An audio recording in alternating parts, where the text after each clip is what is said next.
नमस्कार, माझं नाव रोहिणी सावंत आहे। आज आम्ही डिक्सल या गावी आज भिवपुरी येथे आपल्या माय लाईफस्टाईलच्या वतीने आज आम्ही सर्व इकडे आलेलो आहोत।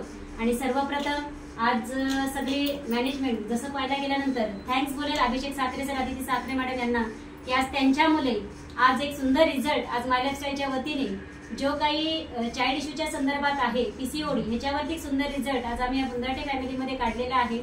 आणि पाहतोय आपण की आपल्या सोबत आज एसटीसी रँकला रेणुका लाड मॅडम आहेत, डीटीसी ज्योती बोराडे मॅडम आहेत, एटीसी सुवर्णा बोराडे मॅडम आहेत, एटीसी कल्पना बोराडे मॅडम आहेत, त्याच्यानंतर हरेंद्र ठाणगे सर आहेत आणि त्यांचे बालाचे गोड असे आजोबा आजी आई बाबा हे सुद्धा इथे उपस्थित आहेत। आणि एक ज्यांना तुम्ही पाहताय की संतान प्राप्ती आज त्यांच्या घरामध्ये 5 महिन्याचं बाल आज झालेलं आहे। आणि खूप आनंदाची गोष्ट आहे आपल्यासाठी सुद्धा की आज जिथे चांगला रिझल्ट आज ह्या